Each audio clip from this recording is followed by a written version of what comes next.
Bienvenue dans Genèse à Apocalypse. Je suis votre serviteur en Christ pour cette étude de la parole de Dieu. Aujourd'hui, nous entrons dans l'une des histoires les plus dramatiques de la Genèse, Joseph le rêveur. Dans Genèse 37, nous découvrons comment l'amour partial d'un père et l'orgueil d'un fils créent une tempête familiale qui bouleversera l'histoire d'Israël. Mais sous cette tragédie humaine, nous verrons la main souveraine de Dieu tisser un plan de salut. Prions ensemble, Père Céleste, ouvre nos cœurs à ta parole. Aide-nous à voir ta providence même dans les moments les plus sombres. Au nom de Jésus, Amen. Lisons Genèse 37, versets 1 à 11, Jacob demeura dans le pays où son père avait séjourné, dans le pays de Canaan. Voici la postérité de Jacob. Joseph, âgé de 17 ans, paissait le troupeau avec ses frères, il était jeune berger auprès des fils de Bila et des fils de Zilpa, femme de son père. Et Joseph rapportait à son père leurs mauvais propos. Déjà nous voyons les tensions. Jacob favorise Joseph ouvertement, lui donnant une tunique de plusieurs couleurs. Puis viennent les rêves prophétiques, les gerbes qui se prosternent, le soleil, la lune et les étoiles qui s'inclinent. Ces rêves révèlent le plan de Dieu, mais ils enflamment la jalousie fraternelle. Examinons 3 détails cruciaux souvent négligés. Premièrement, Jacob demeurait dans le pays de Canaan, le texte hébreu indique qu'il n'était pas encore propriétaire permanent, toujours étranger dans la terre promise. Deuxièmement, Joseph rapportait les mauvais propos de ses frères.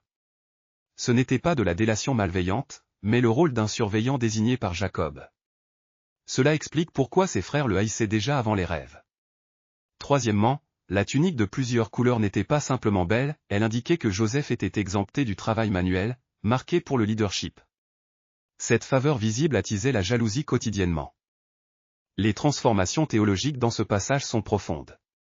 Nous voyons l'amour partial transformer une famille en champ de bataille. Le favoritisme de Jacob répète les erreurs d'Isaac et Rebecca, montrant comment les péchés se transmettent de génération en génération. Les rêves divins, au lieu d'unir la famille dans l'adoration, deviennent source de division. C'est le paradoxe tragique, la révélation de Dieu rejetée par ceux qui devraient l'accueillir.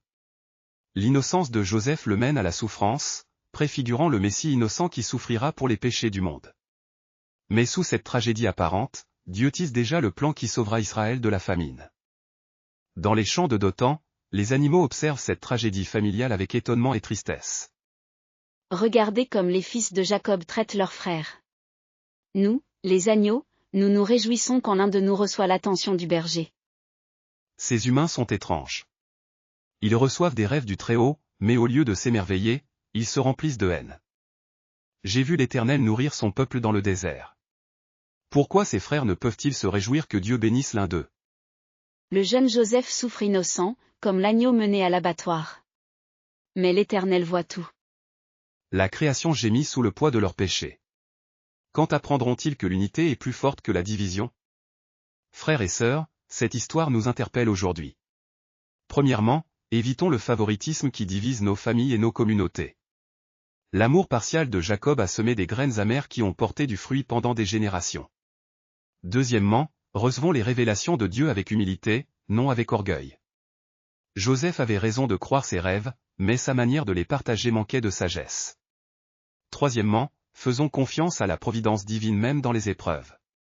Ce que les frères de Joseph voulaient pour le mal, Dieu l'utilisera pour le bien de toute la famille d'Israël. Enfin, cherchons la réconciliation plutôt que de nourrir l'amertume. Prions ensemble, Père Céleste, merci pour cette histoire qui nous rappelle ta providence souveraine. Pardonne-nous quand nous favorisons certains au détriment d'autres. Aide-nous à recevoir tes révélations avec humilité et sagesse.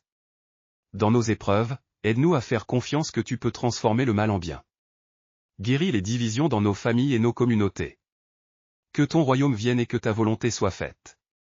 Au nom de Jésus-Christ notre Sauveur, Amen. Rejoignez-nous la prochaine fois alors que nous continuons l'histoire de Joseph en Égypte. Que la paix de Christ soit avec vous. Abonnez-vous pour plus de contenu d'études bibliques.